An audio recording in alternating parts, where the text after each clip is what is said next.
Baik, Assalamualaikum warahmatullahi wabarakatuh dan selamat pagi.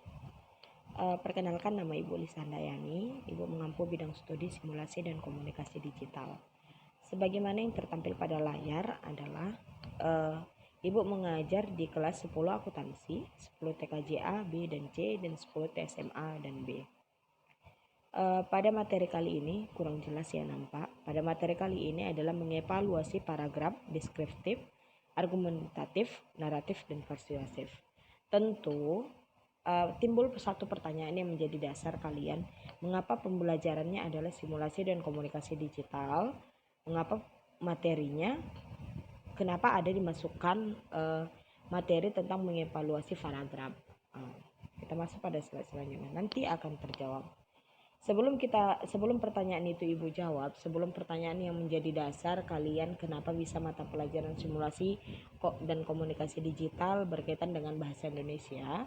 Sebelum itu tentu kita masuk terlebih dahulu apa yang menjadi dasar untuk itu dikaitkan. Tentu ada kaitannya mengapa simulasi dan komunikasi digital dikaitkan kepada pembelajaran yang biasa dilakukan pada mata pelajaran bahasa Indonesia. Seperti yang tertampil pada layar pengertian, kita masuk kepada paragraf. Pengertian paragraf adalah suatu kumpulan dari kesatuan pikiran yang kedudukannya lebih tinggi serta lebih luas daripada kalimat. Oke. Kemudian ada pengertian selanjutnya, atau dapat diartikan sebagai bagian dari sebuah karangan yang terdiri dari beberapa kalimat yang berisikan tentang informasi dari penulis untuk pembaca dengan pikiran utama sebagai pusatnya dan pikiran penjelas sebagai pendukungnya. Berarti jika ada satu pemikiran misalnya ini sebagai contoh beras. Ini kita deskripsikan dulu. Kalian ingati kenal dulu apa itu yang dimaksud dengan paragraf. Misalnya beras. Beras itu menjadi ide utamanya. Kemudian sebagai kalimat penjelasnya adalah bagaimana proses beras itu. Setelah bagaimana proses itu sehingga beras itu menjadi beras. Nah, gitu. Sehingga itu dapat dikatakan sebagai beras. Pengertian lain adalah paragraf terdiri dari beberapa kalimat yang berhubungan antara satu dengan yang lain dalam satu rangkaian yang menghasilkan sebuah informasi. Harus ada informasi. Ini harus kalian garis bawahi sebelum nanti kita kaitkan. Kemudian juga disebut sebagai penuangan ide dari penulis melalui beberapa kalimat yang berkaitan dan memiliki satu tema. Lanjut slide berikutnya.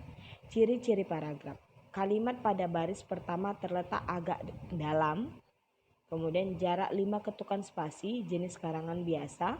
Untuk kalimat pada baris selanjutnya biasanya lebih maju dari kalimat pada baris pertama. Oke, silahkan sambil kalian bayangkan bagaimana jenis paragraf tersebut. Kemudian paragraf memiliki dua jenis kalimat, memiliki kalimat utama dan kalimat penjelas. Apa itu yang dimaksud dengan kalimat utama? Tadi sebelumnya sudah Ibu sampaikan. Kalimat utama adalah kalimat topik yang merupakan kalimat pokok atau gambaran umum tentang ide yang ingin disampaikan. Sedangkan kalimat penjelas adalah gambaran rinci dari ide yang akan disampaikan. Jadi dia itu saling berkaitan. Ketika ada suatu ide, ada suatu gambaran sebagai kalimat atau disebut dengan kalimat utama, jadi dijelaskan lagi gambaran yang tadi.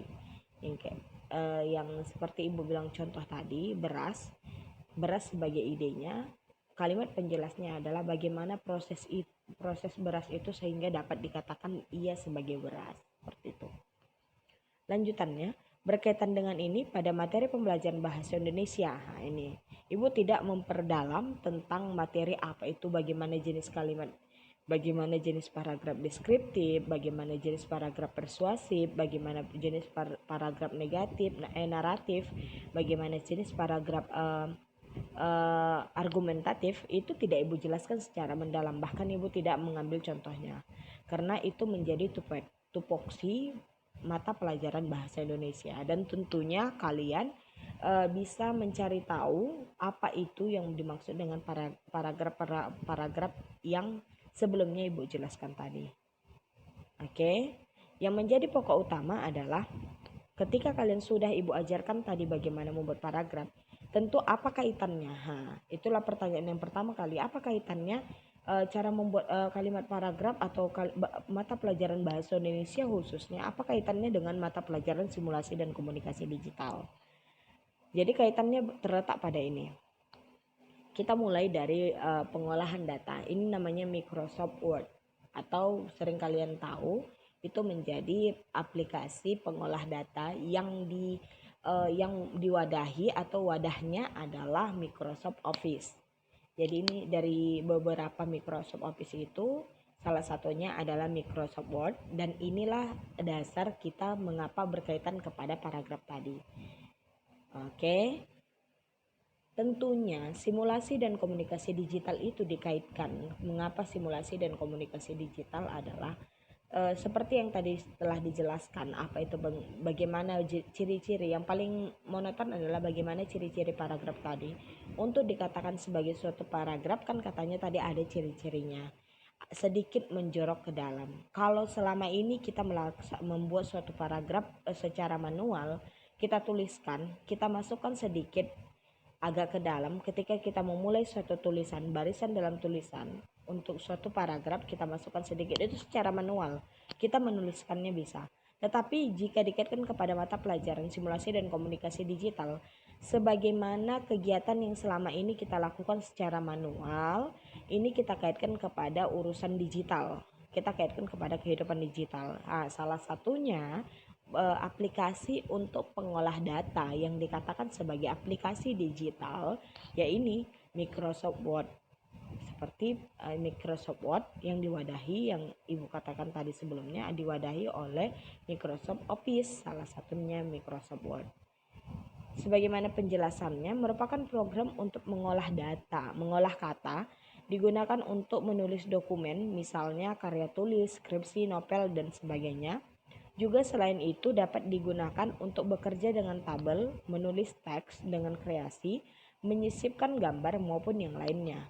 Secara default, tampilan area kerja program Microsoft Word 2010, di sini mereka memberikan contoh Microsoft Word 2010, terdiri atas title bar, office button, dan view toolbar. Pada penjelasannya, untuk pertemuan kali ini, Ibu akan memberikan teorinya terlebih dahulu, untuk bagaimana gambarannya, bagaimana tutorialnya, yang mana yang dimaksud dengan materi yang teori-teori yang Ibu sampaikan ini nanti, itu kita lanjutkan pada pertemuan selanjutnya. Ini Ibu masukkan dulu teorinya, silahkan kalian gambar-gambarkan tersendiri, silahkan kalian pahami tersendiri dulu, baru nanti di pertemuan selanjutnya Ibu sampaikan tentang yang mana itu contoh-contohnya. Ini title bar yang berarti kan berisi nama file yang sedang dikerjakan serta tombol menampilkan atau menyembunyikan jendela program dan menutup program, atau tombol minimize, maximize atau restore, dan close. Itu sudah ada penjelasannya pada slide, bisa kalian baca. Kemudian yang selanjutnya ada quick access toolbar, lanjut sampai ke bawah. Kemudian lanjutan status bar yang terdiri dari status bar 2 bagian, page dan word. Ini semua materi yang telah Ibu tampilkan ini nanti Ibu sampaikan hanya teorinya terlebih dahulu. Tutorial yang mana untuk menunjukkan yang mana itu yang dimaksud dengan toolbar, apa penggunaannya, bagaimana cara menggunakannya, bagaimana menampilkannya pada Microsoft Word ini, nanti di pertemuan selanjutnya Ibu tampilkan sehingga kalian seakan-akan mampu untuk memahami tanpa harus mempraktekkannya. Silahkan kalian pahami segala penjelasan ini, segala teori yang telah Ibu sampaikan ini. Untuk di pertemuan selanjutnya nanti akan Ibu tampilkan. Mungkin itu saja yang Ibu bisa jelaskan untuk pertemuan pertama ini. Untuk keterangan lebih lanjut nanti kalian bisa hubungi Ibu bagian mana yang tidak bisa kalian mengerti, atau melalui WA langsung japri kepada Ibu, jalur pribadi kepada Ibu, untuk menanyakan bagian mana yang kalian kurang pahami. Mungkin itu saja. Ibu akhiri dengan Terima kasih, sampai bertemu pada pertemuan selanjutnya. Materi selanjutnya mengoperasikan dasar MS Word 2010. Mungkin itu saja, Ibu akhiri dengan Assalamualaikum warahmatullahi wabarakatuh dan selamat pagi.